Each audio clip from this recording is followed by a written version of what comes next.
तरफ से, अपनी तरफ से और अपने तमाम साथी लीडरों की तरफ से मैं आप सभी का वेलकम करता हूं, स्वागत करता हूं। आपने इस बिजनेस को जानने के लिए, समझने के लिए जो अपना कीमती वक्त दिया, कटाई का भी काम हो रहा है, इधर त्योहारों का भी ऊपर है, इस समय से आपने इस बिजनेस को जानने के लिए अपना बहुत कीमती वक्त निकाला और यहाँ पर आए और हमारे तमाम साथी लीडरों ने इस बिजनेस की बारीकियों को बताया। पहली लेवल से लेकर 18 लेवल तक के अनुभव आपके सामने रखे, आपने उनका स्वागत सम्मान किया तालियां बजाकर। तो मैं चाहूँगा एक बार आप सभी लोग अपने उस परिवार के लिए जिनकी उम्मीदों पे हम खरा उतरना चाहते हैं, जिनको अपने घरों पर छोड़ के आए हैं, जो हमसे आशा रखते हैं, हमसे उम्मीद रखते हैं अपनी चाहतें पूरी करने की, अपने सपने पूरे करने की, अपनी ज़रूरतें पूरी करने की, तो अपने परिवार के लिए, अपने माँ बाप के लिए, अपने भाई बहन के लिए और अपने बच्चों के लिए तहे दिल से एक बार जोरदार तालियां हो जाए हिम्मत परीक्षा में। बहुत बहुत शुक्रिया सहयोग के लिए। बताने जुड़ी जो मैं यहाँ से बताऊँ, फिर भी माइक दिया गया है, अपने बारे में जरूर बताऊँगा। नाम मोहम्मद इरशाद, निवासी कटरा बाजार, साहबा डिस्ट्रिक्ट हासन से बिलोंग करते हैं। यहाँ से लगभग मेरे ख्याल से शायद 27-28 किलोमीटर होगा, कोई विदेश से नहीं आया हूँ। जैसे आप सबको प्लान मिला, हमारे तमाम साथी लीडरों को प्लान मिला, इसी तरीके से आज से लगभग 16 साल पहले कुदरत ने ये मौका मुझे दिया। 16 साल पहले मैं ताले बेच के अपने बच्चों को पाल लिया था। पढ़ाई लिखाई की बात करूँ तो कक्षा 2 तक पढ़ाई लिखाई है और कहते हैं जीवन में हर एक इंसान की एक मौका देती है कुदरत आगे बढ़ने के लिए। तो एक साहब से मुलाकात हुई, मेरे सीनियर मिस्टर राजेश कुमार गुप्ता और उनके senior mister RN Chauhan, Ramdev ji Chauhan साहब, इन दोनों महान मूर्तियों के लिए जोरदार तालियां हो जाए। बिजनेस मिला, मैंने समझा, गहराइयों से समझने के बाद में पहले तो यकीन ही नहीं हो पा रहा था इतना कुछ बदलाव आ सकता है, लेकिन फिर सोचा कि नुकसान ही क्या जाएगा। उम्मीद नहीं थी कि मैं ड्रीम हाउस बनूंगा। जब बिजनेस देख रहा था मुझे लगा था बहुत सारी कंपनी ऐसी आई हैं, लेकिन वो एक हमारे कालीचरण मौर्य एक कहानी सुनाती है, बंदर बंदरिया वाली, बहुत अच्छी कहानी है, बहुत सारे लोगों ने सुनी होगी।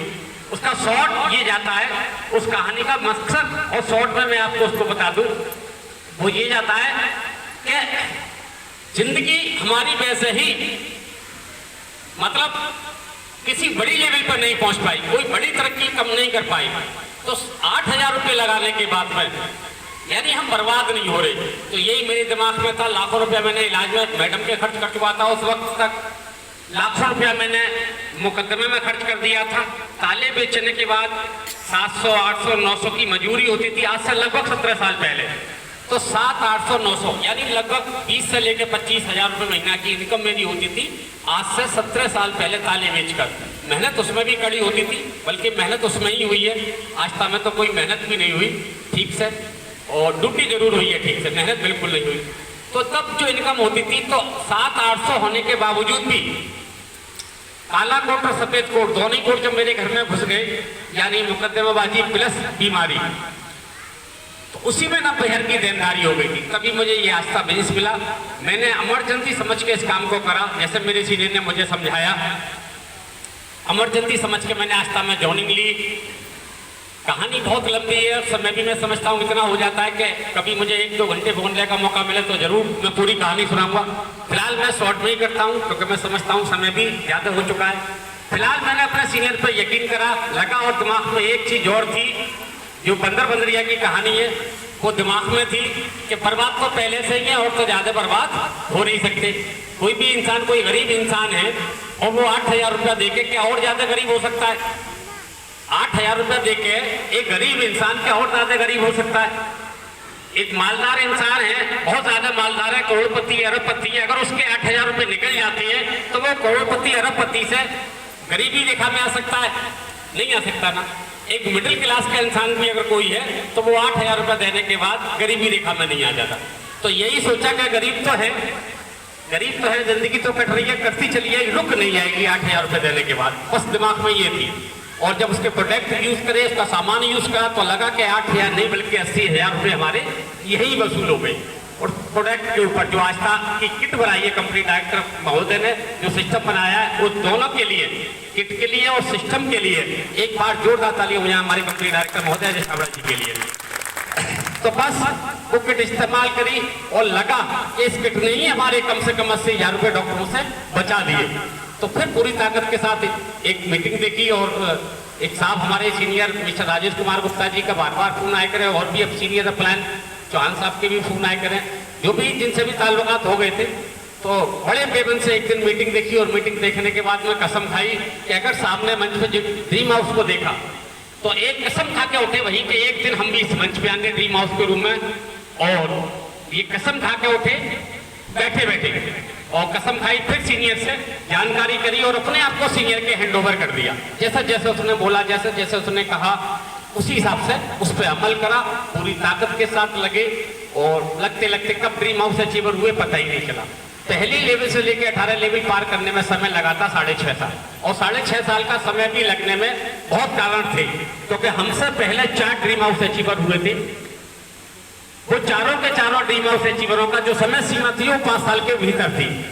पहले dream house achiever Uttar Pradesh के श्री रघुनाथ सिंह, बहुत मैं चाहूंगा उनके लिए भी जोरदार तालियां हो जाएं, जिन्होंने मात्र 2.5 साल के अंदर अपना ड्रीम पूरा करा था, लेखपाल पद पर रहते हुए। दूसरे ड्रीम हाउस अचीवर हमारे उत्तर प्रदेश के श्री रामनाथ साहब जी, जिन्होंने 33 महीने के अंदर ड्रीम हाउस पूरा करा। तीसरे ड्रीम हाउस जिसको हमने अपनी आंखों से देखा था, श्रीमती नीरज साहब, जिनका 4.5 साल के अंदर ड्रीम हाउस पूरा हुआ था। तो इन तमाम मूर्तियों के लिए जोरदार तालियां हो जाएं। पहाड़ इन्होंने खोद दिया, पहाड़ इन्होंने खोदा, हमें तो वो रास्ता दिखा दी कि इधर जाओगे तो एक दिन तुम्हें जन्नत का नजारा देखने को मिलेगा। उस रास्ते पे हम चल दिए, रास्ता तो उन लोगों ने बनाई है। तो 6.5 साल का जो सफर हुआ, उसकी पीछे वजह ये थी कि सबसे पहले तो हमारा ताले बेचने का कोई ठिया नहीं होता था। ताले भी हम जगह जगह जाके बेचते, लोग इतना यकीन नहीं कर पाते। खेती के बारे में अगर बात करेंगे तो आधा बीघा जमीन भी हमारे हिस्से में नहीं आती थी, नहीं जमीन। एक 10 बाई 12 बाई और लगभग 12 बाई ज्यादा से ज्यादा गहराई होगी तो 30 फुट के आसपास या 40 फुट के आसपास गहराई होगी, वो हमारे हिस्से में जरूर मकान की जगह आती है। 12 फुट चौड़ी और लगभग 40 फुट लंबी, वो जरूर हिस्से में जो पुश्तैनी हमारे वाले साहब की थी, पुश्तैनी थी। इसके अलावा कोई एक खोखा तक हमारे अपने नाम से नहीं था आस्था में आने से पहले। लेकिन जैसे जैसे हमारे सीनियर ने समझाया उसी हिसाब से हम करते चले गए। आज आप सबकी दुआ हुई, आप सबका सहयोग मिला, आप सबका साथ मिला, और आप ही से सीख के, अपने सीनियरों से सीख के जो भी कुछ मिला, आस्था से आज अल्फाजों में भी शायद बताएं तो यकीन नहीं होता, हमें खुद पर यकीन नहीं होता इतना कुछ बदल सकता है। आज करोड़ों की प्रॉपर्टी के मालिक हैं, लग्जरी गाड़ी से जीवन जी रहे हैं। और जो मैंने बताया 6.5 साल का मतलब सिर्फ इसलिए था कि सिल्वर तक का जो सफर हुआ था वो हमारा साइकिल से, और सिल्वर से जो गोल्डन के बीच का सफर होता है। जैसे आज हमारे इस मीटिंग के मेन हीरो श्री राजेश कुमार राजपूत जी जो सिल्वर स्टार हुए हैं, मैं समझता हूँ उनके पास शायद पहले से बाइक थी, और नहीं होगी बाइक तो आज इन्हें 1 लाख रुपए का जो चेक मिलेगा, इस चेक से बाइक खरीद सकते हैं। लेकिन हमारा जब सिल्वर स्टार हुआ था तो वहाँ कंपनी की तरफ से हमें 16,200 रुपये का चेक, यानी टैक्स कटने के बाद 18,000 का चेक और 10% टैक्स कटने के बाद 16,200 में उस वक्त बाइक नहीं आती थी, 40,000 की लगभग बाइक आती थी। तो बाइक चाह के भी नहीं ले पाई। गोल्डन स्टार हो गए, गोल्डन स्टार पर जो आज सिल्वर का चेक मिलता है उससे कम उस वक्त गोल्डन स्टार को चेक मिलता था 85,000 रुपये का। सन 2007 में गोल्डन स्टार हुए, 2007 से वर्किंग शुरू करी, 2007 में ही सिल्वर बने और 2008 में गोल्डन हुए। और जब गोल्डन हुए तो 85,000 का चेक मिला। तो हमारे एक सक्रिय लीडर भी हैं और कहना चाहिए हमारे उस्ताद भी हैं जिन्होंने हमें बाइक दिलवाई, और दिलवाई नहीं बल्कि चलवानी सिखवाई। विपिन कुमार वासड़ी जी के लिए भी जोरदार तालियां। 38 साल की उम्र हो चुकी थी हमारी जब आस्था हमें मिली थी, और लगभग 17 महीने लगे थे आस्था में वर्किंग करते हुए और गोल्डन स्टार होते हुए। 7 महीने में सिल्वर और अगले 10 महीने में गोल्डन का वो हासिल करा था। तो लगभग 40 की उम्र हो चुकी थी। तो बहुत डरते थे, लोगों को सुन रखा था कि 40 के बाद अगर हाथ पैर टूटते हैं तो बड़ा मुश्किल से जुड़ते हैं, हड्डियों में क्या बोलते हैं कैल्शियम की कुछ कमी हो जाती है। तो डर भी लगा रहता और बाइक वालों की घटनाएं भी दिखते। लेकिन आप सबका सहयोग, आप सबकी दुआएं साथ रही, और हमारे उस्ताद सिखाने वाले ऐसे रहे, उन्होंने इतना परफेक्ट तरीके से सिखाया कि आज तक कोई ऐसी घटना नहीं घटी। छोटी मोटी घटनाएं हो जाती हैं, अचानक कभी कोई जानवर वगैरह आ जाता है, उसके लिए स्पीड तेज ना होने की वजह से वो कंट्रोल हुआ मामला और उसमें भी बचे। और कुछ आप लोगों की दुआएं रही, और लगभग 45,000 किलोमीटर बाइक चलाई, और 45,000 किलो बाइक चलाने के बाद ही कार अचीव हुई। 6 लाख वाला जहाँ कंपनी चेक देती है वो चेक मिला, उसके बाद कार आई। कार को अभी डरते डरते छुआ नहीं। हमारे विपिन बाबू हैं, आप कार चलाना भी जानते हैं, आपने कार चलाना भी सिखाया। और पहले 5-6 महीने तक बिल्कुल छुआ तक नहीं था, लेकिन वो कुछ ड्राइवर चलाते, एक बार हमारे भाई से कार टकरा गई, एक बार ड्राइवर ने ठोकी, और 2-3 बार जब वो ठुकी तो लगा अब ठुक तो गई है तो एक आध बार हमसे भी ठुक जाएगी, सीख तो जाएंगे, क्योंकि बिना ठुके फुके कोई काम होता नहीं है। इसी तरीके से आस्था में जब तक हम लोगों की मजाक ना सहले, जब तक लोग झटके ना दे लें और हम कसम ना खाएं, जब तक कोई ड्रीम हाउस नहीं बनता। ये भी मैं समझता हूँ, क्योंकि मुझे ड्रीम हाउस बनाने में उन लोगों का भी बहुत बड़ा हाथ है जिन्होंने कहा कि तुम ही करोड़पति बन जाओ। एक ने नहीं बल्कि सैकड़ों ने कहा। मेरे फूफा ने, मेरे मौसा ने, मेरे दोस्तों ने, मेरे चचा ने कि जाओ दिलशाद मियां तुम ही करोड़पति बन जाओ। मेरे पड़ोसियों ने, सभी ने बोला करोड़पति बन जाओ। तो बस वो कहते हैं ना 24 घंटे में कोई ऐसा क्षण भी होता है कि किसी के मुंह की निकली बात सच हो जाती है। तो सभी ने बोला तुम करोड़पति बन जाओ, पहले हम बाद में देख लेंगे। तो पहले आप सबकी दुआ से मैं ही करोड़पति बन गया।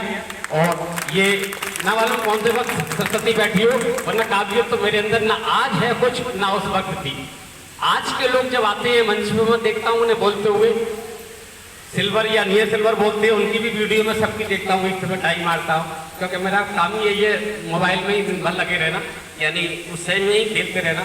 तो मैं सिल्वर और नियर सिल्वर जब आती है मंच में बोलती है, धड़ाधड़ स्पीच देते हैं, धड़ाधड़ अपने बारे में बताते हैं, तो मैं कहता हूँ वाह कितने अच्छे स्पीकर हैं, ये आगे चल के कितने बढ़िया स्पीकर बनेंगे, कितने अच्छे इस तरीके से अपनी बात को रख लेते हैं। जबकि सच्चाई ये है कि जब मैं नियर सिल्वर था, मैं नियर सिल्वर था जमालपुर, एक साहवर के पास गांव है जमालपुर, लोधे राजपूतों का वो भी पूरा गांव है जमालपुर।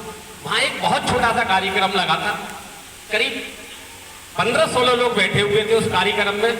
माइक लगा दिया था उन्होंने नीम के पेड़ पे, माइक नीम का पेड़ था, यहाँ कार्यक्रम चल रहा था, वो नीम के पेड़ के नीचे कार्यक्रम चल रहा, माइक ऊपर लगा था और मुझे बुलाया गया कि अब दिलशाद भाई ये सिल्वर स्टार हैं जो सिल्वर स्टार होने जा रहे हैं, वो अपने बारे में आपको बताएंगे, कृपया दिलशाद भाई मंच पे आए और अपना नाम और पता बताए।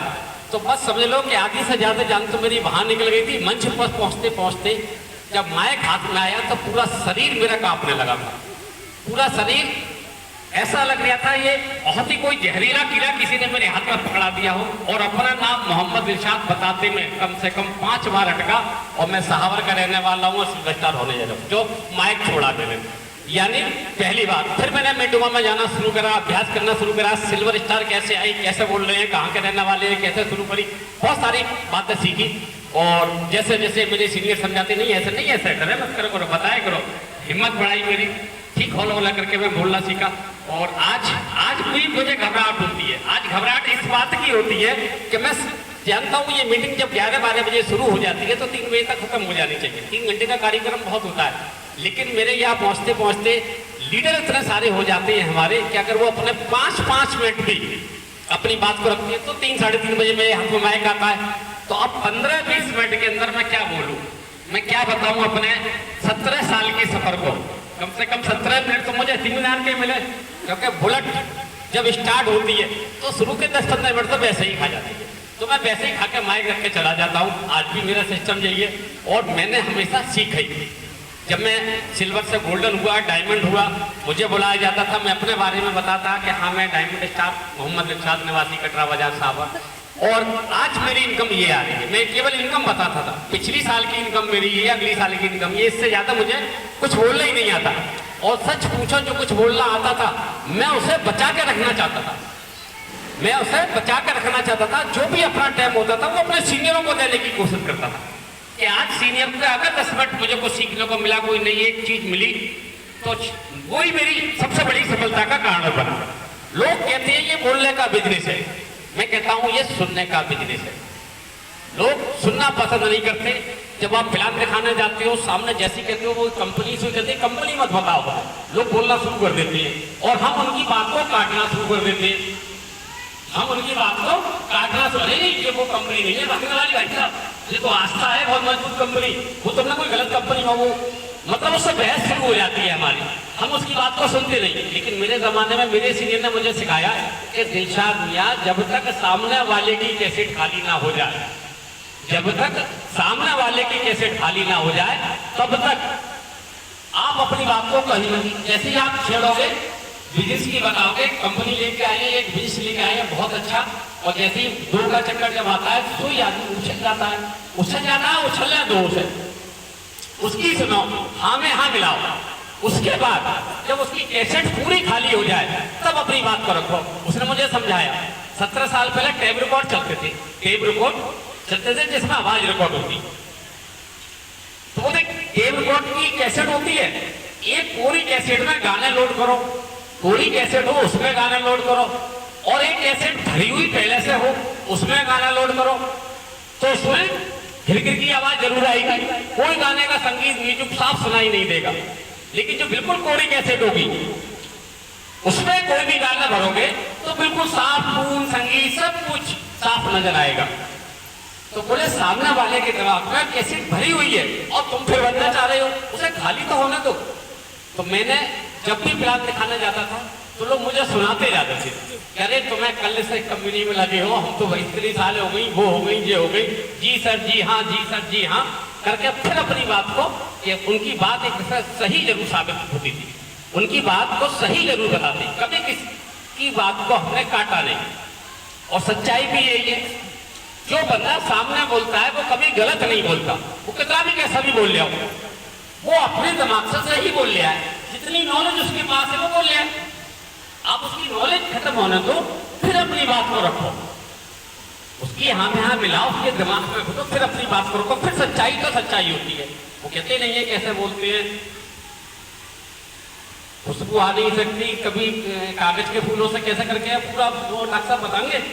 मैं तो यार 10 का भी बहुत कमजोर हूँ, तो बनावट के नहीं वो हाँ, तो कैसा करके पूरा शहर बहुत पुराना शहर है, आप खुशबू आ नहीं सकती कभी कागज के फूलों से, यानी सच्चाई छुप नहीं सकती बनावट के फूलों से। देखिए तो सतपाल सागर जी के लिए जोरदार ताली हो जाए, इन्होंने सहयोग करा, मैं तो आज भी लोगों से सहयोग मांगता रहता हूँ। तो सच्चाई छुप नहीं सकती कभी बनावट के फूलों से, और खुशबू आ नहीं सकती कभी कागज के फूलों से, ये बहुत बड़ी सच्चाई है। आपकी कंपनी में जो मजबूताई है, 22 साल का सफर, किसी का एक चेक एक दिन लेट नहीं होना, एक चेक एक दिन लेट नहीं होना, चाहे वो 1000 वाला चेक हो या 1 लाख वाला चेक हो। किसी ने आज अपना टारगेट पूरा करा, अगले पे आउट में उसका चेक आ रहा, जैसे पे आउट के हिसाब से। 3 साल उसने काम बंद कर दिया, बीच में छोड़ दिया, 3 साल बाद फिर स्टार्ट करता है, फिर वो वहीं से खड़ा होता है, कोई मिस नहीं होता। बहुत सारी कंपनियों में बहुत सारे कंडीशनें लगी होती हैं, आस्था में कोई कंडीशन नहीं, बस एक ही कंडीशन है, आप अपने 2 लोग 3 साल में पूरे कर लो, नहीं भी कर पाओ मत करो, तो कम से कम फिर उसे रिन्यूअल का दे दो, अगर करना चाहती हो तो। ना उसके लिए भी कंपनी नहीं आती आपके पास, 2 साल का पूरा समय देती है, 2 साल तक अपने 2 लोग पूरे कर लो। अब बताइए 2 साल में 2 लोग, ये कंडीशन है केवल आज का, इसके अलावा कोई कंडीशन नहीं, और इसमें भी तुम्हें सस्पेंड नहीं। अगर हम 2 साल में 2 लोग अपने पूरे ना कर पाए तो कंपनी कहती है रिन्यूअल करा लो आप 300 रुपए दे के, ठीक। अगर 2 साल में पूरे कर लोगे तो रिन्यूअल का भी पैसा हम भरेंगे और आपको 1111 रुपए का चेक भी देंगे, ठीक। और हर साल हर 2 साल बाद जो भी रिन्यूअल का पैसा होगा आपसे नहीं लगेगा। इसके अलावा कोई कंडीशन नहीं आस्था में, जितनी जल्दी ड्रीम हाउस बन जाओगे वहीं से रॉयल्टी मिलना शुरू हो जाएगी। ना वो 2 साल का फाउंडेशन लगाया कि 2 साल में ही हमें ड्रीम बनना है, ये अपनी मर्जी के ऊपर है कितना फास्ट हम काम करते हैं, ठीक। 10 साल में ड्रीम हाउस बनते हैं तो रॉयल्टी हमें 5 साल ही मिल रही है, सीधा सीधा नहीं हमें, बिल्कुल ब्रोशर में दर्शाया गया है। जो ये ब्रोशर है वो सब कुछ खोल दिया गया है, सारी चीजें इस ब्रोशर के अंदर है, कोई भी आस्था का दूसरा छपा हुआ ब्रोशर नहीं है, कोई कंडीशन छुपी हुई नहीं है। MIS जो मंथली इनकम आती है, कितने पे कितना मिलेगा वो सब दिया गया है, कितने से कितने तक मिलेगा, और जैसा इसमें दिया गया है एक एक चीज मुझे मिली है, और बहुत सी चीजें ऐसी भी हैं जो इसमें दी गई नहीं, वो भी हमने उठाई है और आपने भी बहुत सारे साथियों ने उठाई होंगी। जैसे आज भी जो स्कीम चल रही है, जिस बंदे के पिछले 1 महीने के अंदर यानी मार्च में जिसकी जॉइनिंग हुई है और आज और कल तक भी जिसकी जॉइनिंग हो जाएगी, जिसकी जॉइनिंग हो जाएगी, और वो बंदा 15 अप्रैल तक अगर अपनी दूसरी लेवल पार कर लेता है तो उसे कंपनी 2200, इसमें दिखाया है 2222 का चेक, लेकिन उसे 2222 ना देके 3000 का चेक देगी, दिया गया है। तो एक बार कंपनी डायरेक्टर के लिए फिर से जोरदार तालियां हो जाए। मतलब इसमें 2222 दिखा रहे हैं, लेकिन ऑफर दे दिया कंपनी ने कि ये लेवल आप अगर 15 अप्रैल तक पार कर लोगे तो हम 2222 की जगह आपको 3000 देंगे। इसमें 3000 नहीं लिखे हैं, इसमें 2222 ही लिखे हैं। ठीक, सिल्वर 1,11,000 का लिखा है और कंपनी कह रही है जो बंदा आज लगेगा और 15 जून तक, या लग चुका है 2-4-6 दिन पहले, और 15 जून तक, 15 जून यानी पूरे 2.5-3 महीने के अंदर अंदर अगर वो सिल्वर लेता है तो उसे 1,40,000 रुपया दिया जाएगा। ये इसमें नहीं लिखा है 1,40,000, सिर्फ 1,11,000 लिखा है। तो बहुत सी चीजें इसमें ऐसी हैं जो नहीं लिखी हैं और हमें भी मिली है। ऐसे लाखों रुपए के चेक हम ले चुके हैं आस्था से जो इस ब्रोशर में नहीं थे। ये जो थे वो तो मिलना है, इससे भी एक्स्ट्रा बहुत सारी चीज मिल रही है। तो साथियों, एक छोटा सा किस्सा मुझे याद आ रहा है, उसी के बाद आज की